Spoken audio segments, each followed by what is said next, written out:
ఒకవేళ ఉంటే గనక మీరు ఖచ్చితంగా చేయండి. సమయం ఉంటే ఖచ్చితంగా చేయండి ఆ పనులు. ఓకే. లేదు, సమయం ఉంది కానీ మనకి శక్తి లేదు ఇప్పుడు. అప్పుడు కూడా అవసరం లేదు, వద్దు. ఓకేనా? ఎప్పుడు సరే. చేస్తారు మీరంతా? మీకు అన్ని సవ్యంగా ఉన్నప్పుడే చేయండి. ఓకేనా? ఏం చేయమంటారు? ఆ ఇవి రాయాలా మళ్ళీ? రాయడం కాదు, వినడం కానీ చదవడం కానీ చేయండి. ఓకే ఓకే ఆ, ఓకే. సరే. ఇంకా ఆ, రాస్తానంటే ఇంకా మంచిది. ఈ ఖాద్ ఆ, ఖాద్ ఖాద్ అనేది ఓ 10 సార్లు రాస్తానంటే ఇంకా మంచిది. ఖాద్రి మూలధాతువు కదా. సో ఆ, మూలధాతువుని రాస్తుంటూ ఉండండి. ఖాద్రి ఖాద్రి ఖాద్రి అనుకుంటూ ఉండండి. ఖాద్రి భక్షణే ఖాద్రి భక్షణే. ఓకేనా? సో ఇప్పుడు ఏమైతుంది అంటే ఈ భక్షణ అనేది వచ్చినప్పుడు దీనికి అర్థ సందర్భాలు వేరే వేరే అర్థాలతో వస్తూ ఉంటాయి అన్నమాట. అర్థమైందా? సో కాబట్టి మనము ఈ మూలంని తెలుసుకుంటే దాన్ని బ్రేక్ చేయడము, దేన్ని తీసుకురావాలి అని తెలుసుకోవడము చాలా సింపుల్ అవుతుంది. ఇప్పుడు ఓకే. మీరు ఒకటి కాదు భక్షణం అన్నారు అంటే భక్షణం అనే క్రియ ఉమ్. జరుగుతుందని చెప్పడానికి అది వేస్తారా? క్రియ భక్షణం జరుగుతుంది అంటే కాదు. తినడం కదా. అమ్మ ఒక్క నిమిషం ఆగండి. తినడం కాదు, ఏది కాదు. ఇప్పుడు మీరు ఏం చేస్తున్నారు? పాఠం వింటున్నాను. ఇక్కడ మ్మ్, ఒక యాక్షన్ ద్వారా మనం ఇప్పుడు ఎదురుగా ఉంటే మనకి యాక్షన్ లాగా చూపిస్తాం. మనం అదేందో మనకు తెలీదు. అప్పుడు ఏం చేస్తాం? ఉమ్, యాక్షన్ చేసి చూపిస్తాం. నువ్వేం అవును చేస్తున్నావు అంటే ఇగో ఇట్లా తింటున్నా అని చెప్పేసి చూపిస్తాం మనం. అవునా? అవును. సో ఇలా ఉమ్, యాక్షన్ చేస్తున్నావు చూడు, దాన్ని ఏమంటారు? అదే తినడము. అర్థమైందా? ఉమ్, ఆ. అది ఇక్కడ అర్థం చెప్తున్నారు. ఖాద్రి అంటే అనేది కానీ మీ ఇప్పుడు నాకు భక్షణం అంటే నాకు అది ఎందుకు అర్థం అలా ఎందుకు పెట్టారు అని అడుగుతున్నాను. మీ సౌండ్ ఏదో లాగా వస్తుంది, సరిగ్గా అర్థం ఆహా, కావట్లేదు. భక్షణం అని మళ్ళీ చెప్తున్నారు కదా. ఆ, ఆ భక్షణం అనే వాట ఎందుకు వచ్చింది అంటున్నా. అదే చెప్తున్నా మీకు. మీరు ఒక ఆ, యాక్షన్ చేసి చూపిస్తున్నారు. మీరు ఏం చేస్తున్నారు తెలీదు, ఆ, ఎవరికి ఏం తెలియదు. ఆ, మీ ఒక యాక్షన్ ఓకే. చూపిస్తున్నారు. ఆ, చూపించి దాన్ని ఏమంటారు అంటే ఏం చెప్తున్నారు? అదే తినడము అని చెప్తున్నారా లేదా? అవును. తినడం అంటే చిన్న పిల్లవాడికి తెలియదు. ఏం చేస్తారమ్మా మీరు? ఒక యాక్షన్ యాక్షన్ చేసి చేస్తూ. చూపిస్తారు. అవును. యాక్షన్ చేసి చూపించి ఇగో దీన్ని అంటారు తినడం అని. ఓకే. అర్థమైందా? అర్థం. ఆ, ఆ, అర్థం. ఇప్పుడు మీకు ఖాద్రి అంటే తెలియదు, తెలుసా? తెలీదు. తెలీదు. ఆ, అంటే ఆ, ఏమన్నారు? భక్షనే అన్నారు. భక్షనే అంటే భక్ష అంటే ఏంటో తెలుసా? ఆ, తెలియదు. భక్షణ అనేది అవును తెలీదు. తెలుసా మీకు? అవును. తెలియదు, తెలీదు. అది కూడా తెలీదు. అవును. ఏం చేస్తారు? ఇప్పుడు అదా అన్నారు. అద భక్షణే అన్నారు. ఓకే, అక్కడ ఆ, కూడా భక్షణే అనే చెప్పారు. ఆ, అంటే ఇప్పుడు ఇంతవరకే మనకి ఇదే రూట్, ఇదే ఫైనల్ ఇక. ఓకే, ఆ, దాన్ని ఇంకా మనం ఇంకా ఇంకా చూపించలేము. సో ఆ, భక్షణి అని చెప్పారు. చెప్పిన తర్వాత మీరు ఇప్పుడు నా పక్కన ఉన్నారు మీరు. నా ముందు ఉమ్, ఎదురుగా ఉన్నారు, కనిపిస్తున్నారు మీరు నాకు. నేను ఇక ఉమ్, చేతితో చూపిస్తున్నాను, అదే భక్షణం. ఓకే. యాక్షన్ లేదా? చూపించేది భక్షణ. ఆ? యాక్షన్ చూపించేది భక్షణ. యాక్షన్ని చూపించేది భక్షణం కాదు. సో ఇప్పుడు నువ్వు ఉమ్, యాక్షన్లో ఏం జరుగుతుంది అక్కడ క్రియ? ఉమ్. నోట్లో ముద్ద తినడం అనే పెట్టుకోవడం క్రియ జరిగింది. జరుగుతుంది. క్రియ ఆ, జరుగుతుంది, తినడం అనే క్రియ ఆ, జరుగుతుంది. ఒక క్రియ జరుగుతుంది. దానికి ఆ పేరుకి అదే దానికి ఏమని పేరు పెట్టారు? తినడం అని పేరు పెట్టారు. అర్థమైందా? ఉమ్, అలా ఉమ్, చెయ్యడాన్ని చేతిలో నుంచి తీసుకొని నోట్లో పెట్టుకోవడాన్ని ఏమన్నారు? తినడం అనే పేరు పెట్టారు. ఉమ్, ఉమ్, అర్థమైందా? అవును ఉమ్, అర్థమైంది. హా. సో తినడము లో, నే అంటే ఏంటి? లో అన్నమాట, అందున్నన్. ఉమ్, అర్థమైందా? ఉమ్, తినడములో అంటే తినే ఉమ్. క్రియ నువ్వు చేస్తూ ఉంటే అప్పుడు ఏ ధాతువుని వాడుకోవాలి? ఖాద్ అనే ధాతువుని వాడాలి. ఓకే అర్థమైంది. అర్థమైందా? అర్థమైంది. ఈ ఖాద్ ధాతువు, అసలు ఖాద్ అనేది ఏంటిది? దాని అర్థం ఏంటిది అంటే ఇదే అన్నమాట, భక్షణము అనేది అర్థం. అంటే ఉమ్, భక్షణ చేస్తూ ఉన్న సందర్భములో, తింటూ ఉన్న సందర్భములో ఈ ధాతువుని వాడుకో. ఉమ్, అర్థమైనా? అర్థమైంది. ఇప్పుడు ఆడటం అన్నావు. ఆడటం అంటే నాకు అసలు ఏం తెలియదు. ఏం చేస్తావు? ఆడి చూపిస్తావు. ఉమ్, ఉమ్, అవునా? ఒక ఆట ఆడుకుంటూ చూపిస్తావు. సో చూపించి ఉమ్, ఇగో ఇప్పుడు నేను ఏదైతే చేస్తున్నానో దీన్నే ఆట అంటారు, ఆడటం అంటారు. ఉమ్, అర్థమైందా? ఆ, మరి రన్నింగ్ అంటే ఏంటంటారు? పరిగెత్తుతున్నావు. సో పరిగెత్తడం ఆ, అంటే నాకు తెలీదు. ఏం చేస్తావు? ఒక యాక్షన్ సరే. చేసి చూపిస్తావు. చేసి ఇగో ఇదే చూపిస్తా. పరిగెత్తడం అంటాం. అవును. అర్థమైందా? అవును. ఇప్పుడు నాకు చెట్టు తెలియదు. ఏం చేస్తారు? చెట్టు దగ్గరికి తీసుకెళ్తారు నన్ను. అవును తీసుకెళ్ళి చూపిస్తా. ఇగో ఇది చెట్టు అని చెప్తారు. అవును. అర్థమవుతుందా? ఉమ్, అర్థమైంది. హా. అర్థమైంది. అంటే ఆ క్రియను చూపించవచ్చు ఎలాగా మనము యాక్షన్ చేసి. ఒక వస్తువుని చూపించాలంటే వస్తువు దగ్గరికి తీసుకెళ్ళాలి. వస్తువుని మనం అట్లా యాక్షన్ చేయలేం కదా. అవును. అవును.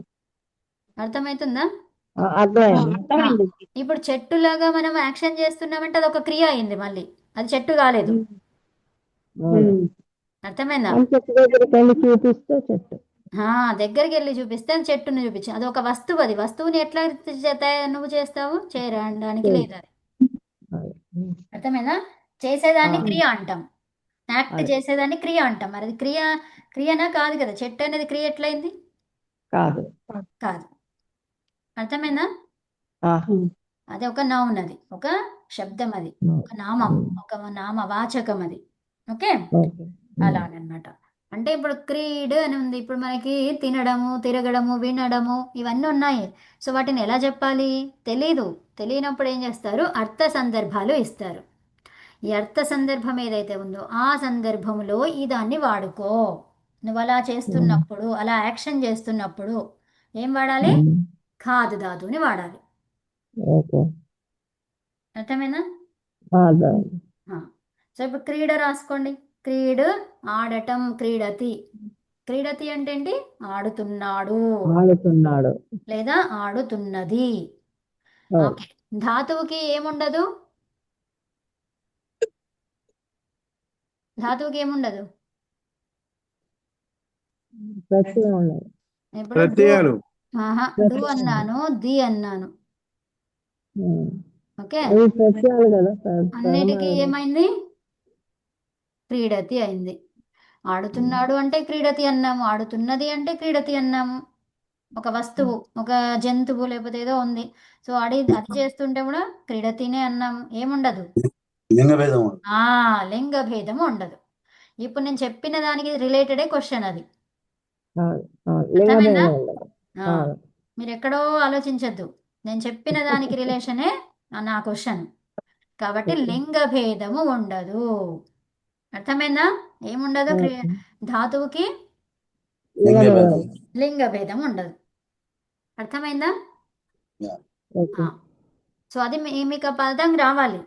ఓకే, ఉమ్. రాసుకోండి. అది క్రీడతి అనేది రాసారా? సో దీనికి ఏమొస్తుంది? మూల ధాతువు ఏముంటుందో చూడండి. ఇప్పుడు ఏముంటుంది? డుక్రీయ. డుక్రీకరణి అంటే ఏంటిది?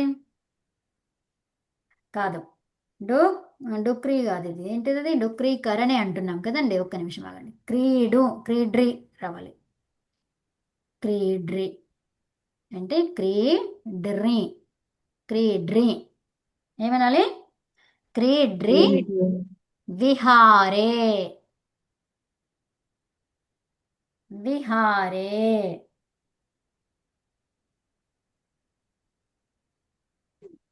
ఓకే, క్రీడ్రి అనేది మూల ధాతువు, విహారే అనేది అర్థ సందర్భం. విహారే. విహారే అంటే మరి అర్థాలు ఏమున్నాయి అసలు? వి అనేది ఒకటి వచ్చింది, హ్రి అనే ధాతువు కనిపిస్తుంది, అవునా? వి అంటే ఒక ఉపసర్గ, తర్వాత హ్ర అనేది ఒక ధాతువు, హరణం, హరతి అంటాం కదా. సో అది హారే అంటున్నాం. ఓకే, హారే అంటే ఏంటి? దొంగతనం చేయడము, దొంగలించడము అలాంటివి వస్తున్నాయి, అవునా? తర్వాత వి వచ్చింది. వి వచ్చేసరికి దాని అర్థమే మారిపోయింది. అర్థమవుతుందా? ఉపసర్గ ఎప్పుడైతే వస్తుందో దాని అర్థాలు అనేకము ఉంటాయి. ఏకం కాదు, అనేకం ఉంటాయి. ఓకే, సో అనేకం. ఏకము కాదు అని చెప్పడాన్ని చూడండి. ఇప్పుడు ఏకము అన్నాము, అవునా? ఏకం అనేది దేంతో మొదలైందండి? అక్షరము, పదం ఏకంలో అచ్చుతో మొదలైంది. అచ్చుతో మొదలైంది. సో ఏకం కాదు అనాలి అంటే ఏం చెప్పాలి ఇక్కడ? అనేకం. అన్నం. అన్. అర్థమైందా? నకారం వస్తుంది అక్కడ. అంటే కాదు అనే అర్థంలో వస్తుంది. మరి ఇది నా ఎందుకు వచ్చింది? అచ్చుతో మొదలైంది కాబట్టి. అర్థమైందా? అనేకం. ఏకం కాదు అని చెప్పాలంటే ఏం చెప్తారు? అనేకం. అనేకం. సో దీన్ని సమాసంగా చెప్పాలి అంటే నా ఏకం. నా ఏకం. ఏంటిది అది? నా ఏకంని మనం సమస్త పదం చేస్తే ఏమైంది అది అనేకం. అర్థమైందా? ఇది సమాసము. ఈ సమాసాన్ని మనం ఒక్కటిగా చేసాము, అప్పుడు ఏమైంది అది అనేకం సమస్త పదం. అవునా? అంటే రెండు పదాలను కలుపుతున్నాం, కలపడమే సమాసం కదండి. ఇది విగ్రహవాక్యం అంటాం. దీన్ని ఏమంటాము? విగ్రహవాక్యం. విగ్రహ వాక్యం, విగ్రహవాక్యం అది. అంటే రెండు వేరువేరు పదాలుగా ఉన్నాయి, విభక్తితో ఉన్నాయి అవి. ఓకే, అది. సో అర్థమవుతుంది కదా. కాకపోతే కూడా దీంట్లో మీకు ఇంకా ఎక్కువగా అర్థం కాలేదంటే కూడా ఏం కాదు. ఏది ఈ మన పుస్తకంలో ఉన్నది అర్థం కావాలి, అది మెయిన్గా ఫోకస్ చేసుకోండి. ఇది అర్థమైతే మంచిది, అర్థం కాకపోయినా అడగాలి అనుకుంటే అడగొచ్చు. ఓకేనా? సో అయితే ఇప్పుడు విహారే అన్నమాట. అంటే ఇక్కడ మనకి కంప్లీట్గా ఏమైపోయింది అంటే ఇది ఒకరిని సంతోష పెట్టడము. రాసుకోండి, ఒకరిని సంతోష పెట్టడము. చాలా అర్థాలు వచ్చాయి ఇప్పుడు విహారేలో. ఒకరిని సంతోష పెట్టడము, వాళ్ళని ఆశ్చర్యచకితులను చేయడం అన్నమాట. ఒకరిని ఆశ్చర్యపరచడం, ఆశ్చర్యపరచడం. ఈ ఆశ్చర్యంలో సంతోషం అన్నమాట. ఓకే, ఓ మై గాడ్, అవునా అలాగా అన్నట్టుగా అంతే. ఓకే, తర్వాత ఇంకోటి సంతోషం. అంటే ఏం చెప్తాం? ఎంజాయ్ చేయడం ఏమంటాం? తెలుగులో ఏమంటామండి ఎంజాయ్ చేయడంని? ఆనందం. ఆనందం. ఆనందం పడడమా? ఆనందపడడం. ఆనందపరచటం. ఎంజాయ్ అంటే ఆనందపడటం. ఓకే, ఆనంద పడటం, సంతోషపడటం కదండి. తర్వాత ఇంకొక అర్థము పాచికలు ఆడటం. పాచికలు ఆడటం.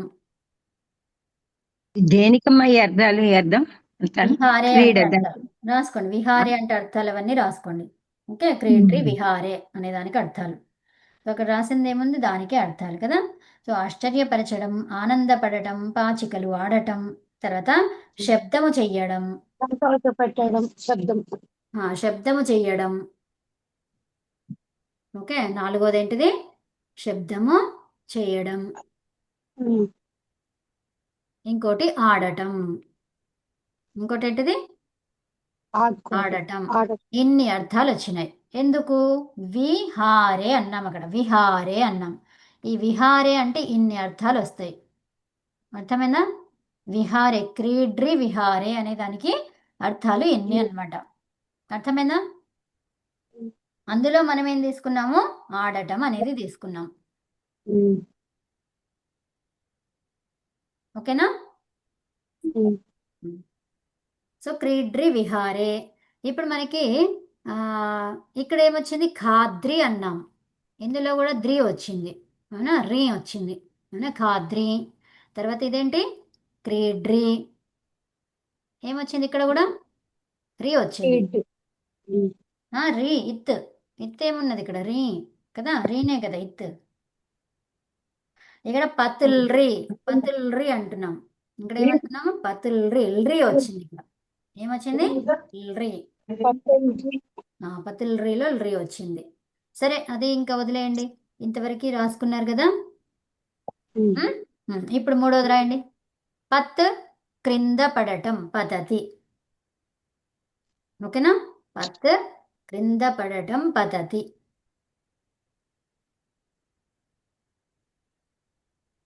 మీరు ఫస్ట్ ఎవరికి ఏది ఇష్టం ఉండదండి కదా.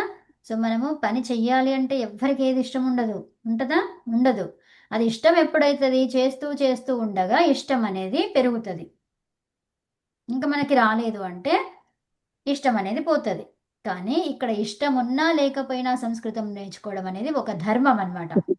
ధర్మం ఎందుకైంది అంటే ధర్మాన్ని మనం కాదనలేము ఇంకా.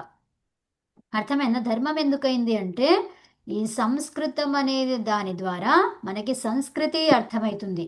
మన సంస్కృతి అంతా ఎందులో ఉంది? సంస్కృతంలో ఉంది. ఆ సంస్కృతం ఏం చెప్తుంది? మరి ధర్మమయమైనటువంటి జీవితాన్ని చూపిస్తుంది. ఉమ్.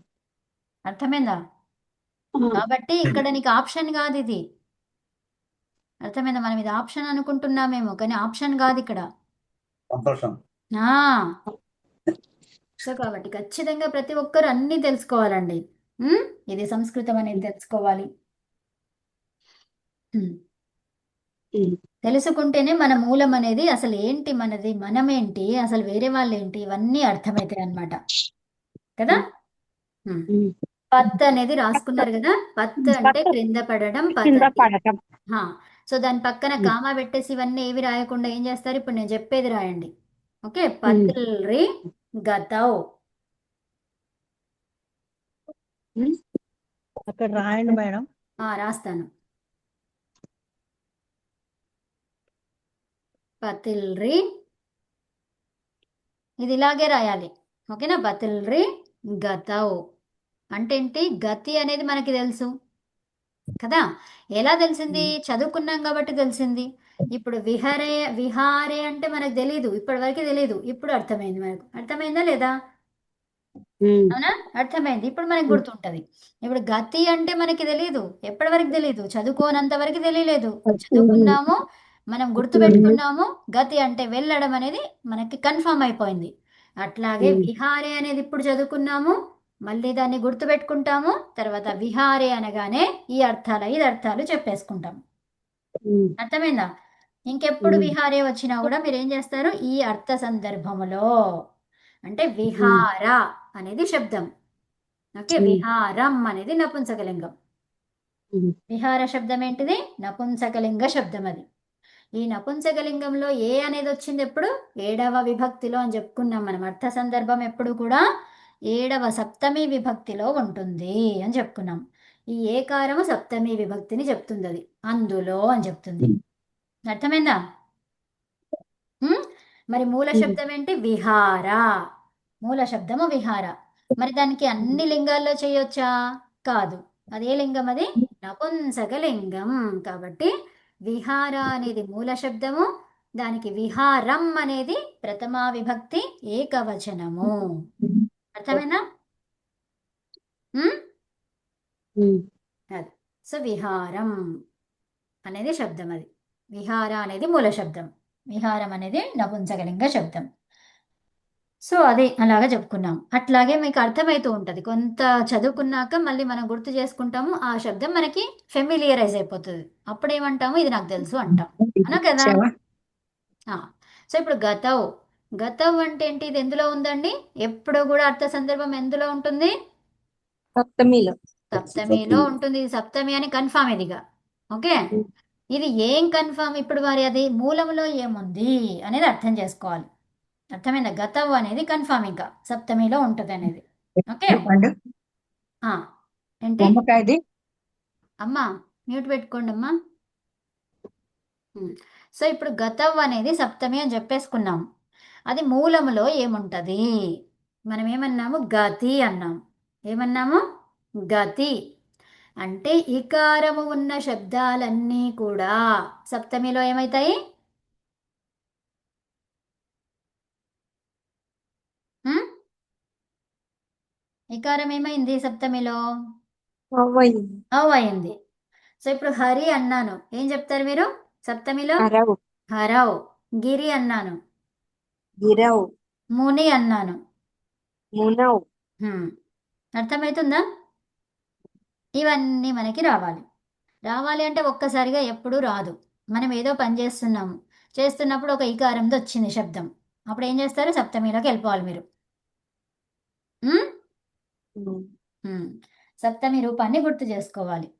ఓకే. గతి గతౌ, దివి దివౌ, భూమి భూమ్యౌ, భూమవు. భూమ్యౌ. ఓకే. భూమౌ, భూమ్యౌ. 2 రూపాలు వస్తాయి అక్కడ. ఓకే. ఉమ్, సో మతి, మతౌ, మత్యౌ, మత్స్యం. 2 రూపాలు వస్తాయి. ఉమ్, అదనమాట. అర్థమవుతుందా? ఇది సప్తమి అని కన్ఫామ్ అయిపోయింది. మనకి ఇక్కడ శబ్ద రూపాలు కూడా ఎంత మంచిగా అర్థమైపోతుందో చూడండి. ఇక ఈ శబ్ద రూపం అర్థమైంది, సందర్భము అర్థమైంది, ఇంకా మనకి నియమాలు తర్వాత ఈ సూత్రాలు చాలా సింపుల్గా వచ్చేస్తాయి, సునాయాసంగా వచ్చేస్తాయి. హ్మ్? అదనమాట. ఓకే. సో పతిల్రి గతౌ అంటే వెళ్ళడము అనే సందర్భంలో ఏం వాడతాము? వెళ్ళడము, తర్వాత పడటము. వెళ్ళడం అంటే ఏమైంది? పైనుంచి ఒక ప్లేస్ నుంచి ఇంకోటి వెళ్ళిపోయింది కదా, పైకి వెళ్ళింది కదా, అవునా? పడటంలో ఏం క్రియ జరిగింది? వెళ్ళే క్రియ జరిగింది, మళ్ళీ కిందికి వచ్చే క్రియ జరిగింది. అర్థమవుతుందా? ఉన్న ప్లేస్ నుంచి లేకుండా ఎక్కడికో వెళ్ళింది, మళ్ళీ కిందికి వచ్చింది అంటే ఏంటి? మళ్ళీ ఉన్న ప్లేస్ నుంచి మళ్ళీ ఎక్కడికో జరిగింది. అర్థమవుతుందా? ఉమ్? అయిందా లేదా? అవుతుంది. ఒక అవుతుంది. ప్లేస్ నుంచి ఇంకో ప్లేస్కి మూవ్ అవ్వడం అన్నమాట, కదలడం. అంటే ఓకే. చలనం అన్నట్ట చలనం. చలనం అంటే ఏంటి? ఇప్పుడు నేను చలనంలో ఉన్నాను, చెయ్యి ఆడిస్తూ ఉన్నాను, అది చలనం జరుగుతుంది అది. ఆ, కానీ అక్కడ నుంచి జరిగింది అది. ఓహో అలాగా, ఓకే, హ్మ్. అర్థం. జరగడం అన్నమాట. అంతే, అదేనండి. ఇక్కడ గమ్యమానం అంటాం. గమ్యమానం అంటే ఏంటి? జరగడం, ఒక దగ్గర నుంచి ఇంకో దగ్గరికి వెళ్ళిపోవడం, అది స్థాన మార్పిడి. ఓకే, స్థాన మార్పిడి జరగడం. ఓకే, నా చెయ్యి నా దగ్గరనే ఉంది, ఎక్కడికి వెళ్ళిపోయిందండి? నేనున్న చోటనే నిలబడ్డది అది. అది యాక్ట్ అవుతుంది, చెయ్యి యాక్ట్ అవుతుంది, కానీ ఎక్కడుంది? నేనున్న ప్లేస్లోనే ఉంది అక్కడే అది. ఉంది. అక్కడే ఉంది, కానీ అక్కడి ఇది నుంచి ఇంకా ముందుకు వెళ్ళలేదు అది. ఈ చెయ్యి వెళ్ళగలుగుతుందా? వెళ్ళలేదు. మరి ఎవరు వెళ్ళగలుగుతారు? కాళ్ళు. అదే. అవునా? కాళ్ళల్లో యాక్షన్ జరిగితేనే జరిగినట్టు, ఉమ్. గతి అనేది జరిగినట్టు. అర్థమైందా? ఆ, ఆ, సరే. సో అది. మరి వస్తువుకి కాళ్ళు ఎక్కడున్నాయి? లేవు. కానీ వస్తువుని ఎవరు చేస్తున్నారు? మనమే. ఆత్మ మనమే అంటే జరుపుతుంది. ఆ, చైతన్యం ఉన్నటువంటి పదార్థం చేస్తుంది, అవునా? సో అదనమాట. అవును. ఓకే, ఇది రాసుకున్నారు కదా. స్మరించడం, స్మరతి. ఇది రాసుకోండి. స్మరించడం, స్మరతి. ఇక్కడ స్మృ అనే దాంట్లో మనకి ఇత్త సంజలు ఏవి లేవండి. ఉమ్. ఓకే, ఇక్కడ ఇత్త సంజ లేదు అంటే ధాతువుని ఇలాగే వాడుకోవచ్చు డైరెక్ట్గా. అర్థమైందా? అవును. హ్మ్. జలవటం జయతి. ఎక్కడున్నారు? స్మృ దగ్గరనే ఉండండి. స్మరించడం, స్మరతి అంత రాసుకున్నారా? ఆ, సో ఇప్పుడు నేను రాసేది రాయండి. స్మృ అంటే ఆధ్యానే. ఆధ్యానే అంటే ఏంటిది? ఆధ్యానే. ఇక్కడ ధ్యానం అంటే ఏంటిది? స్మరించడం. హ్మ్? ధ్యానం మననం అంటే చేసుకోవడం. ధ్యానం ఆధ్యానే చేయడం. అంటే ఏంటిది? గుర్తు పెట్టుకోవడం. అచ్చా. ఓకే, అంటే మననము చేయడము, గుర్తు పెట్టుకోవడము, దాని గురించి ఆలోచన చేయడము, అదంతా. ఇంకొకటి చింత. చింత అనేది ఉంది, చింత. ఓకే, చింత అన్నాం. సో చింత అనేది ఎందులో ఉంది? స్త్రీలింగంలో కనిపిస్తుంది మనకు. ఇప్పుడు దీనికి ఏమొస్తుంది? చింత యామ్, సప్తమిలో. అర్థమైందా? చింతాయాం. ఆధ్యానే అనేది ఒకటి, చింతాయాం అనేది ఒకటి. అర్థమైందా? ఉమ్. రెండు అర్థాలు. సో ఆధ్యానే అంటే ఏం చెప్పుకున్నాము? మననం చేయటం. మననము మననం చేయడం. చేయడం. ఆ, తర్వాత తెలుసుకున్న దాన్ని గుర్తు చేసుకోవడము. ఓకే, తెలిసిన దాన్ని గుర్తు చేయడం అంటే ఎప్పుడు వస్తుందండి? తెలిసినది ఉంటేనే గుర్తు చేయడం వస్తుంది, అవునా? అవును. తెలిసింది లేకపోతే గుర్తు చేయడం ఎలా ఉంటుంది? ఉండదు. ఉండదు. ఆ వ్యత్యాసాన్ని మనం గమనించాలి. సో తెలిసినది ఉంటేనే గుర్తు ఉంటుంది, అవునా? తర్వాత అంటే ఏంటి? తెలిసింది మనం మర్చిపోతేనే గుర్తు చేసుకోవడం ఉంటుంది. అర్థమైందా? ఉమ్. ఆ, లేదా అభివృద్ధి కోసం. అభివృద్ధి కోసం అంటే ఏంటి? వృద్ధి కోసం. అది ఇంకెప్పుడు నేను మరవద్దు అనే ఉద్దేశంతో కూడా గుర్తు చేసుకోవడం ఉంటుంది. గుర్తు చేసుకోవడం అని కాకుండా ఇంకేం చెప్తాం అక్కడ? రిపిటేషన్ అంటాం అక్కడ, రిసైట్ చేయడం. ఉమ్. అర్థమైందా? రిసైటింగ్ వేరు, గుర్తుపెట్టుకోవడం వేరు. అవునా? అవును. రిపీటెడ్గా వల్ల వేయడం అంటాం దాన్ని. రిసైటింగ్ అంటే వల్ల వేయడం. చాంటింగ్ చేయడం. Chanting Chanting. చేయడం, అంతే. అలాగనమాట. అర్థమైందా? ఓ, నేను ఇప్పుడు గుర్తుపెట్టుకోవట్లేదు, నేను ఏం చేస్తున్నా, చాంటింగ్ చేస్తున్నా. అంటే ఏంటిది, ఉమ్, నేను మళ్ళీ Repetition. మళ్ళీ చదువుకుంటున్నా. ఎందుకోసమని, మర్చిపోకుండా ఉండడాని కోసం. అర్థమైందా? ఉమ్, ఇక్కడ నాకు తెలుసు అదేంటో తెలుసు, కానీ ఇప్పుడు నేను మర్చిపోయినాను. మర్చిపోతే మీరు గుర్తు చేశారు, ఇంకా మళ్ళీ ఎప్పుడు మర్చిపోకుండా ఉండడానికి మళ్ళీ రిపిటేషన్ చేస్తున్నాను. అర్థమైందా? ఓకే. హ్మ్. సో ఆ సందర్భంలో ధ్యానే అంటే. తర్వాత చింతాయాం అంటే ఏంటి, ఆలోచించడం. ఆలోచించటం. హ్మ్. ఇక్కడ చింత అంటే ఇక్కడ మొత్తం కంప్లీట్గా ఆలోచించడం అనమాట. అంటే ముందు జరిగిన విషయాల గురించి ఆలోచించడం, గుర్తు చేసుకోవడం, ఇది వస్తుంది ఇక్కడ. ఓకేనా? ఉమ్, హ్మ్. మర్చిపోయిన విషయాలని గుర్తు చేసుకోవడం వస్తుంది ఇక్కడ. ఓకేనా? ఓకే. 2 అర్థాలు అనమాట. తర్వాత జీ, జీ అని కాదు, దీర్ఘం పెట్టొద్దు. జీ అనే ధాతువే లేదు అది. ఓకేనా? హ్రస్వం అది, జీ. ఉమ్, జీ జయే అంటే జయము అంటాం, జయము విజయము అంటాం కదా. సో జయములో అన్నమాట. జయే అంటే ఏంటి, జయములో అంటే గెలవడములో కదా. గెలవడం, ఉమ్, జయే అంటే మీకు ఇక్కడ ఉన్న అర్థమే అన్నమాట. ఓకేనా? జీ జయే. మళ్ళీ ఇంకోటి ఏంటిది, వృద్ధి. వృద్ధి కూడా వస్తుంది. ట్రాన్స్ఫర్. ట్రాన్స్ఫర్ అంటే ఏంటి,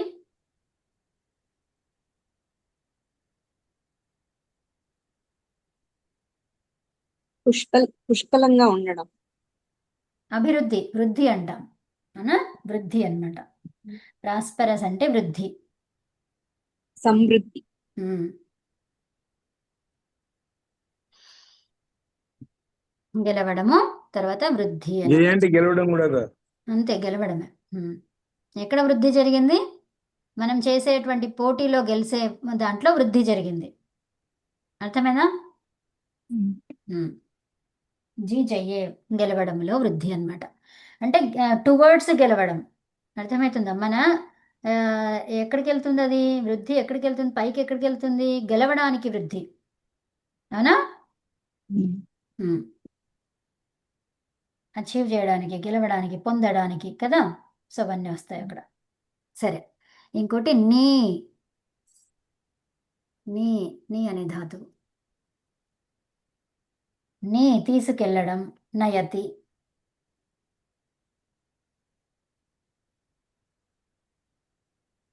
సో దీనికి ధాతువు ఎలా ఉందో చూడండి.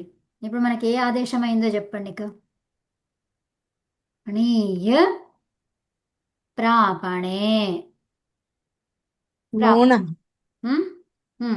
అంటే ఏంటి, నూనక. ఆ, ఏం ఆదేశం అయింది అక్కడ? నకారానికి నకారం ఆదేశం. అంటే దేనికి, అదేంటిది ఇది అసలు? దాత్వాదేశం. ధాత్వాదేశం. ఓకేనా? సో ఒకటేమో మనకి స్మ్రీ అనే దానికి అసలు ఇత్ సంజనే లేదు. అవునా? ఈ ఖాద్రి, క్రీడ్రి, తర్వాత పతిల్రి. ఈ ఖాద్రి, క్రీడ్రి, ఈ రెండిటికి రి వచ్చింది. అవునా? రి అనేది ఇత్ సంజగా, రిదిత్ అంటాం దాన్ని. అవునా? తర్వాత పతిల్రిలో ఏమంటాము, రిదిత్. ఓకే, రిదిత్. ఓకే, రిదిత్ ధాతువులకు ఇలా చెయ్యాలి అని ఉంటుంది. రిదిత్ ధాతువులకు ఇలా చెయ్యాలి అని ఉంటుంది. కాబట్టి మీరు అవి పేర్లను గుర్తుపెట్టుకోండి. జస్ట్ మీకు గుర్తుపెట్టే అవసరం లేదు. సో దానికి ఇత్తని పేరు తెలిస్తే మీకు దాన్ని కలుపుకోవడం ఈజీ, సింపుల్. అవునా? తర్వాత ఇంకోటి ఏమన్నాము, స్మ్రీ. స్మ్రీ అనేది అసలు ఇదిత్ ధాతువే కాదు. ఇకారము అంటే ఇత్తైన ధాతువే కాదు అది. అవునా? ఇత్ ధాతువులు కావవి, ఇత్ సంజలు లేవంటాం. అవునా? తర్వాత జీ. జీ అనేది ఇత్ సంజ ఉందా దానికి? జీ. లేదు. జీ దీర్ఘం రాయొద్దు అక్కడ, జీ. తర్వాత నీ అనే దానికి ఇత్ సంజలు ఉన్నాయా? యకారం హలంత్యంతో. ఉంది. ఆన్సర్ ఏంటి? క్వశ్చన్కి ఆన్సర్ ఉన్నది. ఏంటో మళ్ళీ ఇంకా చెప్పాలి కదా. యకారం ఎత్తుగా ఉన్నది, అవునా? సో అది. తర్వాత ఇప్పుడు ఏమైంది? ధాతువు నీ అని మిగిలింది, నీ అని మిగిలింది. సో ధాతువుకి ఆదిగా ఏమైంది? ఇప్పుడు మనకి నీ అని చెప్పుకున్నాం. ఇక్కడ నీ అంటే తీసుకెళ్ళడు. సో అందులో మనకి ఇది కనిపించట్లేదు. కనిపించట్లేదు అంటే ఏమైంది? అక్కడ ధాత్వాదేశం అయ్యింది. దర్శనం. ధాత్వాదేశం అయింది, అదర్శనం కాదు. ఉమ్? ధాత్వాదేశం జరిగింది అక్కడ. ధాతువుకి ఆదేశం, అవునా? నకారానికి నకారం ఆదేశమైంది. కరెక్ట్. నీ ప్రాపణే అంటే నీయ ప్రాపణే అన్నమాట. ఓకేనా? సో ఇప్పుడు మీకు ఒక్కటి విషయం గుర్తు చేస్తాను. ఒక్కటి ఏంటంటే ఇక్కడ యకారం ఉంది కదా, ఈ యకారం ఎత్తైతే దీన్ని ఉభయపది అంటాం. ఏమంటాం ఇక్కడ? ఉభయపది. అంటే ఈ ధాతు రూపం ఎలా ఉంటుంది? నయతి ఉంటుంది, ఇంకోటి నయతే ఉంటుంది. నయతి నయతే, అర్థమైందా? సో అంటే చివరిగా ఎత్తు సంజలి చేస్తే ఏమర్థమవుతుంది? ఆ విషయాన్ని ఇలా చేస్తుంది, అది చెప్తుంది అనేది అర్థమవుతుంది అనమాట. అర్థమైందా? ఎత్తు ఉన్నటువంటి ధాతువులన్నీ ఎలాంటివి అవుతాయి? ఉభయపది ధాతువులు. ఇప్పుడు దేన్ని ఉభయపదం చెప్తాను నేను? యకారం ఎత్తు అయితే అంటే ఇత్తని పేరు పెట్టాలి, దాన్ని లోపం చేయాలి, అప్పుడే అది ఉభయపదం చెప్పాల్సి వస్తుంది. అర్థమైందా? ఉమ్? ఇప్పుడు ఈకారం ఇంతే ఉందనుకోండి. ఇప్పుడు ఇది లేకుండా మహర్షి నీ అని పెట్టారు. మరి నీ అంటే అన్ని ఈకారాంత ధాతువులు ఉభయపదులు అవుతాయా? కాదు. అప్పుడు నేను ఇంకొకటి ఏదో చెయ్యాలి కదా. దేనికి ఏది ఆటంకం కలగకుండా ఇంకోటి ఏదో చెయ్యాలి అని చెప్పేసి మహర్షి ఏం ఆలోచించారు? ఇక్కడ యకారం ఎత్తుగా పెట్టారు. అర్థమైందా?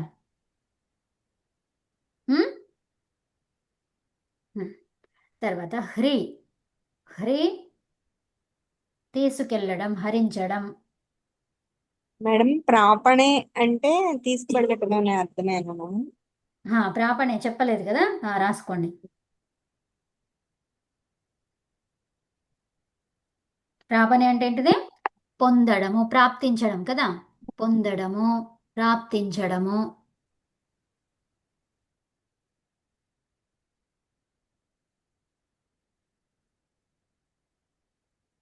ఓకే. సో దీనినే ఏమన్నాము? తీసుకెళ్ళడం అన్నాం. అంటే తీసుకెళ్తున్నావు అంటే ఏమైంది? నువ్వు పొందావా లేదా? నీ దగ్గరకు వచ్చింది అది వస్తువు, వచ్చిందా లేదా? తీసుకెళ్తున్నావు. ఏం తీసుకెళ్తున్నావు? జ్ఞానాన్ని తీసుకెళ్తున్నావు, పుస్తకంని తీసుకెళ్తున్నావు. పుస్తకం ఎక్కడిది? నీకు ప్రాప్తించింది, పొందావు నువ్వు. అర్థమైందా?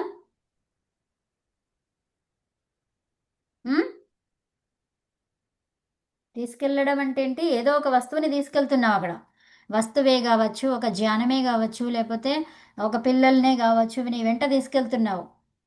అవునా? తీసుకెళ్తున్నావు అంటే ఎవరిని తీసుకెళ్తున్నావు? ఎవరినో ఒకరిని. వాళ్ళు ఎవరు? ఎక్కడి నుంచి వచ్చారు? వాళ్ళు నీకు పొందావు నువ్వు. వాళ్ళను ప్రాప్తించుకున్నావు, అర్హతను పొందావు. నువ్వు అక్కడ తీసుకెళ్ళడానికి అర్హతను పొందావు. అర్థమైందా?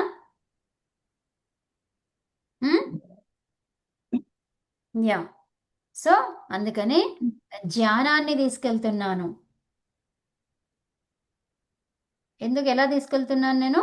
పొందాను కాబట్టి, ప్రాప్తించుకున్నాను కాబట్టి, చక్కగా చదువుకొని తెలుసుకున్నాను కాబట్టి. అవునా? సో అలాగా. తర్వాత హ్రీ. 3 అర్థాలు రాసుకున్నారా? ప్రాప్తించడము, పొందడము, తీసుకెళ్ళడం. తీసుకెళ్లే క్రియలో ఏముంది దాగి? ప్రాప్తించడము, పొందడం అనేవి దాగి ఉన్నాయి. అర్థమైందా?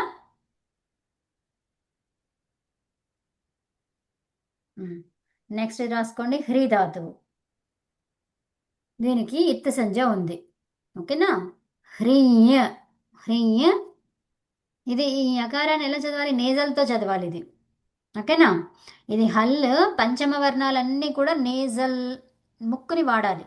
ఓకే, ముక్కుని వాడుతూ చెప్పాలన్నమాట. అవన్నీ కూడా పంచమ వర్ణాలన్నీ కూడా ఓకే, అలాగనమాట. సో పంచమ వర్ణాలు అంటే హల్లుల్లో పంచమ వర్ణాలన్నీ కూడా ముక్కుతో పలికేటువంటివి. మళ్ళీ గ్రామర్లో అన్నీ కూడా అచ్చులన్నీ కూడా ముక్కులతో పలుకుతాం. అర్థమైందా? రెండు రకాలు, ముక్కుతో పలికేవి ఒకటి, ముక్కుతో పలకనివి ఒకటి. అనునాసికాలు, మరి అనునాసికం కాదు అని చెప్పాలి. ఏం చెప్తారండి ఇప్పుడు చెప్పండి? ఇంకా మీకు ఒకటి చెప్పానంటే మీరు అన్ని గుర్తు చేసుకుంటూ చెప్తూ ఉండాలి. అనునాసికం కాదు, ఏం చెప్తారు? నాసిక నాసిక ఆ? నిరనునాసిక. ఆ, ఇక్కడ అనునాసిక నిరనునా. అన్నాం. అనునాసిక. ఓకే, దీన్ని ఏమనాలి? నిరనునాసికని ఏమంటారమ్మా? నిర్ అంటే కాదు అని అర్థం కదా. కాదు అని అర్థాన్ని ఏం చెప్తారు? అరే, కాదు అనడానికి ఆ కదా నా అమ్మ, నా నా కాదు, వినండి. అదే రెండు పదాలైతే నా అంటారు. మనం ఏం ఓకే చేస్తున్నాం? సమస్త పదం చేస్తున్నాం కదా, ఒక్క పదం చేస్తున్నాం కదా. అనా అనునాసికం. ఒక్క నిమిషం వినండి. ఫస్ట్ ఆ అంటారు, కాదు అనడాన్ని ఏం చేస్తారు? ఆ. ఆ, తర్వాత ఏం చేస్తారు? ఇక్కడ అచ్చుతో మొదలైంది, ఏం చేస్తారు? నా నకారం నా నకారం. నా నకారం కాదు, నకారం. అన్. నకారం అన్న అన్ అనునాసిక. ఇప్పుడు ఏం చెప్తారు? దాన్ని కలపండి. అనునాసిక అరే, కలిపి చెప్పండి. అననునాసిక. అననునాసిక. అర్థమైందా? అనునాసిక, అననునాసిక. ఓకే అర్థమైందా? ఆ, ఉమ్. నిర్ అంటే అదేంటిది? అది నిర్ అనేది ఉపసర్గని పెట్టుకున్నాం, అదొక పదం. అదొక పదం, ఇదొక పదం. రెండు పదాలు ఉంటే ఏం చేస్తారు? అది సమస్త పదం, అది చెయ్యాలి. సమస్త పదం చెయ్యాలంటే నా అనడానికి ఏం చెప్పుకున్నాం మనము? కాదు అని చెప్పడానికి ఆ. అవునా? నైతత్పురుష సమాసం ఏమైపోతుంది? ఆ అవుతుంది అది. ఓకేనా? కాబట్టి అన్న వచ్చింది, ఎందుకంటే ఆ పదం అనేది అచ్చుతో మొదలైంది కాబట్టి. నుడాగమం వస్తుందని చెప్పుకున్నాం మనం కదండి. అది. ఓకే, హ్రీయ్. హ్రీయ్ హరణే. హ్రీయ్ హరణే. హరణే అని రాసుకోండి. హరణే అంటే ఏంటి మరి? తీసుకెళ్ళడము. తీసుకెళ్ళడము. తీసుకెళ్ళడం అంటే ఇప్పుడు ఏమైంది? నీ అనేది కూడా అర్థం వచ్చింది ఇక్కడ. తర్వాత దొంగతనం చేయడము. ఓకేనా? తీసుకెళ్ళడం అంటే ఏంటి? ప్రాప్తించుకున్నాడు అక్కడ. అవునా? పొందాడు, పొంది తీసుకెళ్తున్నాడు అక్కడ. అర్థమవుతుందా? తర్వాత దొంగలించడం అని రాసుకున్నారు కదా. హరించడము. హరించడం అంటే ఏంటిది? నేను వారి మనస్సును హరించాను. నేను భగవంతుని యొక్క గుణాలను హరించాను. అంటే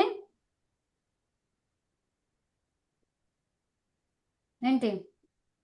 గుణాలను ప్రాప్తింపజేసుకోవడం. ప్రాప్తింపజేసుకున్నాను అని అర్థం అక్కడ. హరించడం.